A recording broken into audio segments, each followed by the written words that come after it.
los de ti son más vagos, más, agarran más monte y tú te has circunscrito a algo bien, bien concreto y lo has manejado con mucha disciplina, pues con mucho, bien sujeta a tu propio método y a los antecedentes y la teoría que te digo. A mí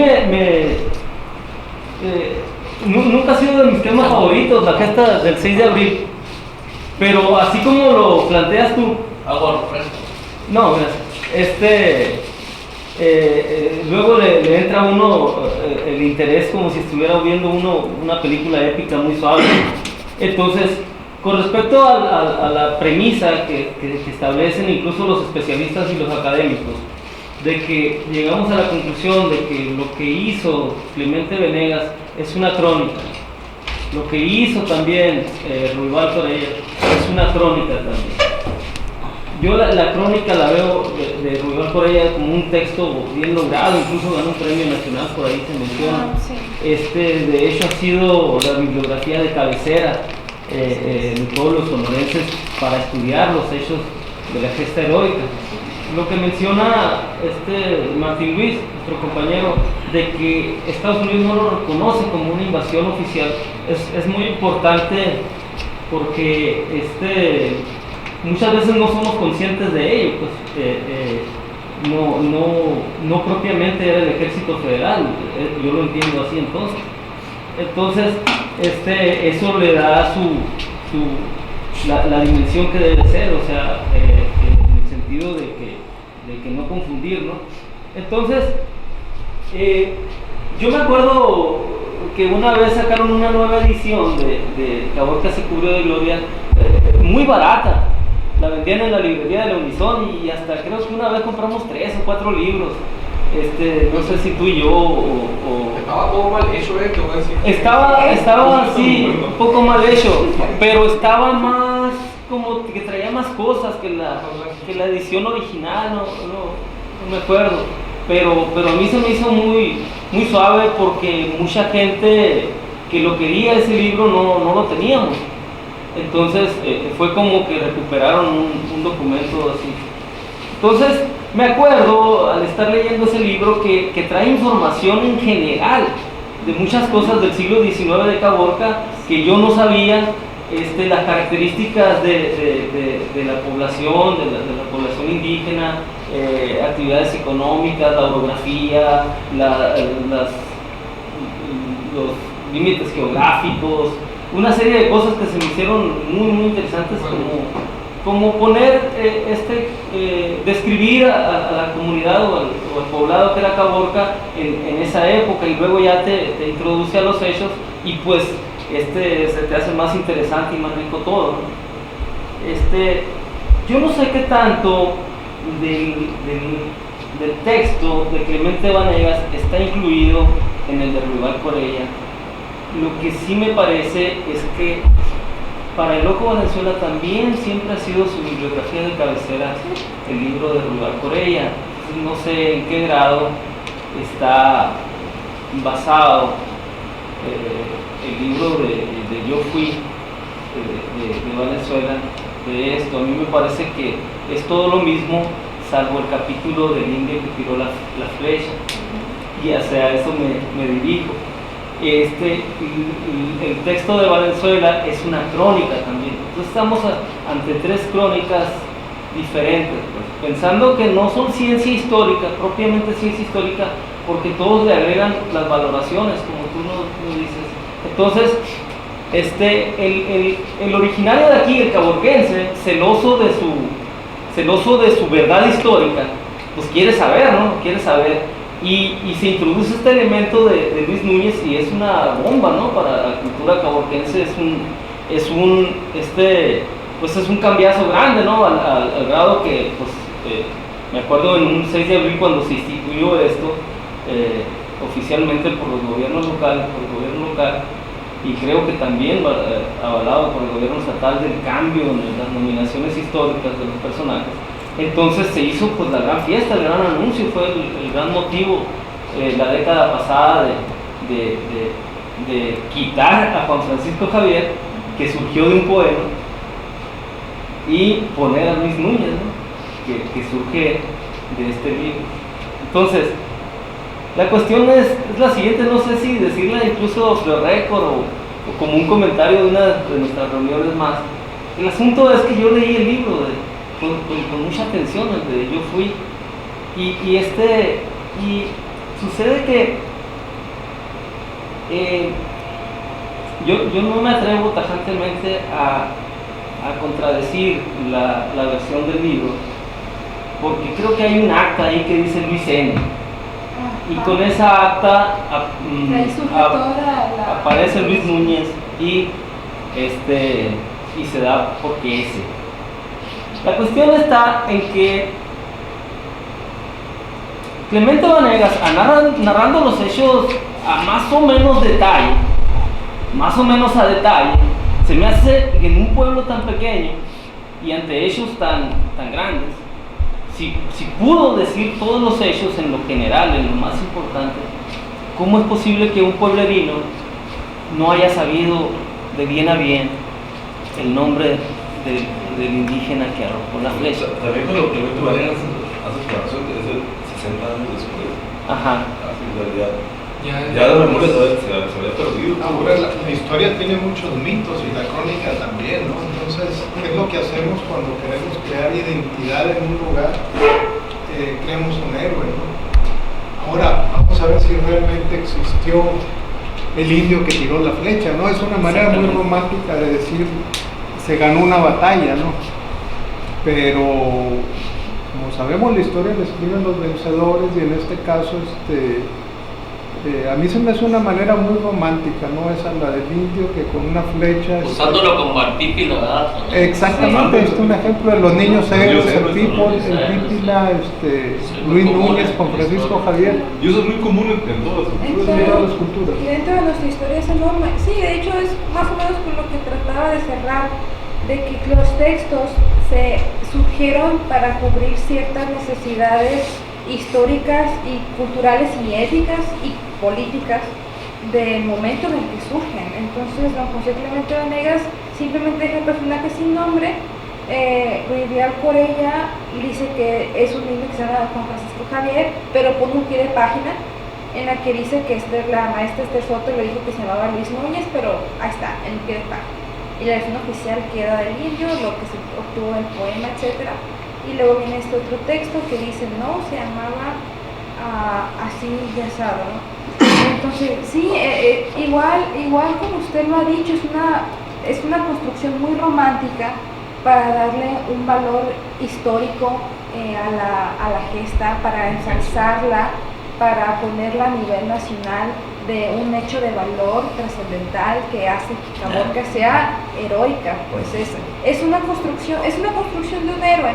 Pudo haber sido un indio, pudo haber sido simplemente un hombre de la ciudad, un campesino, como me parece que era. Como lo menciona, o sea, bien pudo, como lo menciona el señor Valenzuela, bien pudo haber sido un indio porque tiró una flecha y es papa o porque es de aquí. Sí, o sea, esa frase... Era un mestizo. Exacto, Era un mozo, realmente, un mestizo. Ajá. Y seguramente pudiera ser bilingüe, pues que hablaba castellano y que hablaba también el idioma de las timas, del papa. O sea, realmente ahí está o sea, sí buscamos siempre un héroe, sí buscamos siempre a quien ponerle ese nombre y esa cara y ese rostro para que nosotros tengamos algo en que enfocarnos y algo que... exacto. Claro, con que identificamos como comunidad. Dice, ¿saben que tiraba flechas?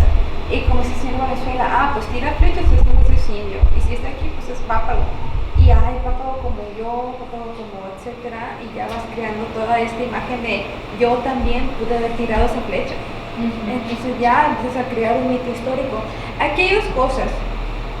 Una es enfrentar, bueno, a ver, déjenme pensar cómo decirlo lo más como lo estoy pensando. Estamos enfrentando la historia con los textos. Entonces, es diferente. Hay una gran diferencia entre ponernos a rebatir la historia, porque cada uno vamos a tener nuestro propio bagaje, unos tenemos documentos, otros no, en fin, otros tenemos lo que nos cuentan cada año en la fiesta, el día de la fiesta, pero eso es lo interesante es como a un nivel escrito, a un nivel híbrido de crónica, se puede dar este debate también. El debate que estamos teniendo aquí, no, pero es que hay un papel de aquí, no es que me dijeron esto, etcétera. Es muy interesante cómo a través de los años se puede ver, queda un testimonio histórico, literario, cronístico, como lo queramos ver, de esta evolución. Desde el punto de vamos a fijar la historia hasta el punto de me está diciendo la verdad. ¿Y qué pasa si investigo en este libro y me encuentro que pum, Crabbe era amigo de Pesqueiro? Que es algo muy común en la historia contemporánea. Hay muchas en literaturas, en historia, que trata de ventilar las vidas privadas que ventilan las vidas privadas de los héroes, porque nuestro siglo pide esta revisión de los discursos oficiales Y desmitificación. Pero son construcciones idiosincráticas, por así decirlas, que se hicieron, que en su tiempo funcionaron. No es que ay, qué malo el gobierno porque nos creó esta imagen de los niños héroes. Era necesario en el siglo XIX. Que se haya quedado hasta acá y tenga las consecuencias que haya tenido es distinto. Pero estos discursos surgen por una razón. Y lo que decimos de José Clemente Vanegas, me remito al Yo Fui, en el que el cronista dice, se pregunta también por qué don José Clemente Vanegas, como originario de Caborca, de toda la vida, de su familia y su padre en la gesta, en fin, ¿por qué no menciona el nombre?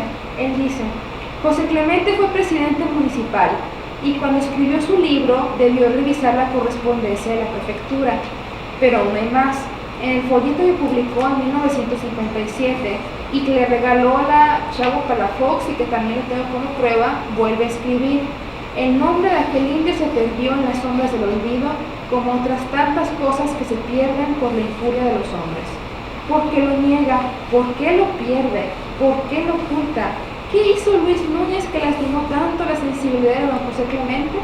Que por omitirlo dio lugar a que se buscara imaginariamente un nombre para el indio flechador, porque el héroe no tenía nombre. Seguro estoy que algún día lo sabré, aunque tenga que consultar a los espíritus. Y podemos cualquiera de nosotros escribir un texto posterior a este y tratar también de darle una nueva significación a este misterio. Y respondiendo a lo que decías, Luis, de que qué tanta... Sí, es una ouija.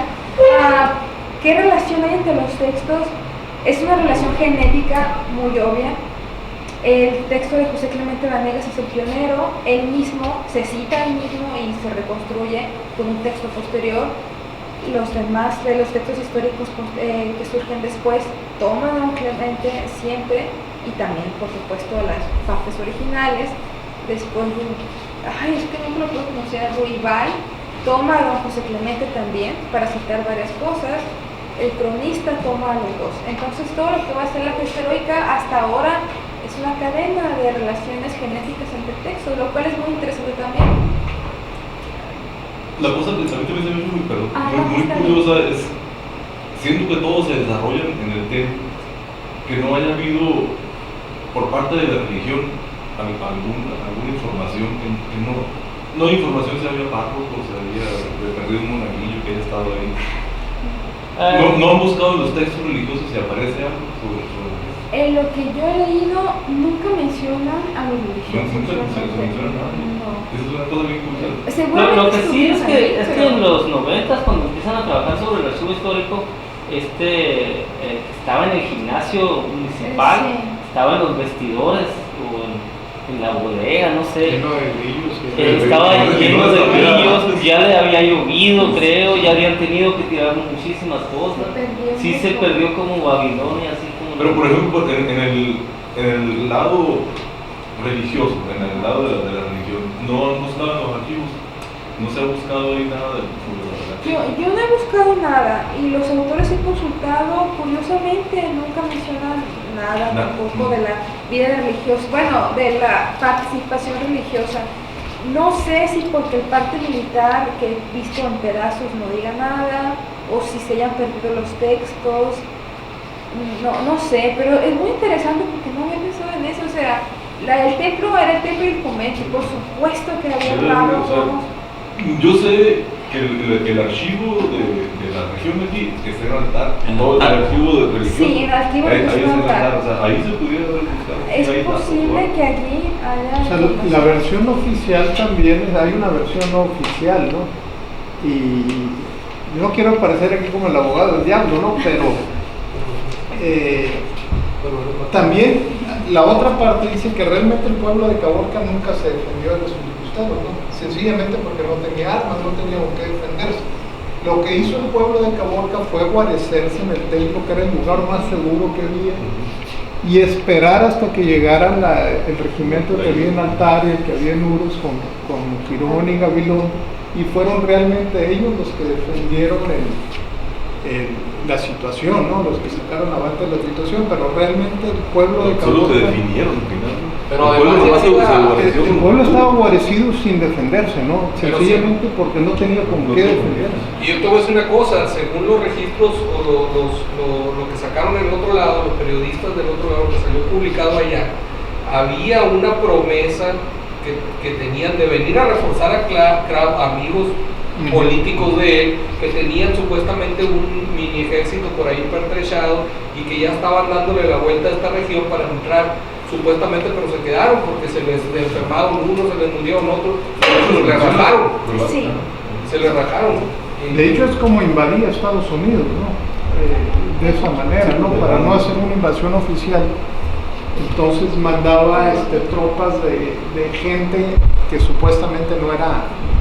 Especie de colonos. Era colonos, pues, como Una los especie- texas, pues. lo que sucedió en la ley, lo que sucedió en Sázabe, por ejemplo, que relata José Vasconcelos en Ulises Criollo, cómo de repente la frontera parecía kilómetros más adentro, ¿no? Recorrida. ¿Y qué era lo que hacían primero antes de recorrer los mojones que limitaban la frontera entre México y Estados Unidos? Enviaban a los apaches. Venían los apaches, el pueblo de México, el Sázabe, se replegaba por temor a los apaches y que no tenía con qué defenderse. Se iban los apaches y ya el pueblo de México estaba más adentro, ¿no? Entonces ya llegaban los oficiales de Estados Unidos y colocaban los mojones, ¿no? Y así lo relata José Vasconcelos, ¿no? Nos dice Criollo que el papá de José Vasconcelos, que estaba en Sázabe, él era el vista aduanal, era la persona con más autoridad en Sázabe. Y en una de las ocasiones que apareció la frontera recorrida, no sé, pero fueron kilómetros, él dio parte a la Ciudad de México, a través del telégrafo dio parte, y en la Ciudad de México le contestaron que dejara las cosas así como estaban, ¿no? Evitar los problemas. Pero en la década de los 40 y obviamente pues todo el tiempo anterior, en la década de los 40 y los 50 atacaban mucho los apaches acá, ¿no? O sea, había en todo Sonora, pero había en todo Sonora, en cada poblado me imagino, armas para eso. O sea, Estados Unidos armaba a los apaches para... Entonces, aquí en Caborca, a esa altura de la historia, la población no tenía armas, Absolutamente. ni para defenderse de los ataques a paso. de casa que tenían, Pero la no gente para- regularmente, En la primera ofensiva de los filibusteros, creo que mataron, no sé si más, pero por lo menos 30, ¿no? 30 ciudadanos de aquí de Caborca. Mataron a algunos, pero no cuántos. Pero es cierto que Fíjate cómo surgen detalles, ¿no? Cómo hay detalles que... Pero sí hubo un intento, al parecer salió el regimiento, pero de manera muy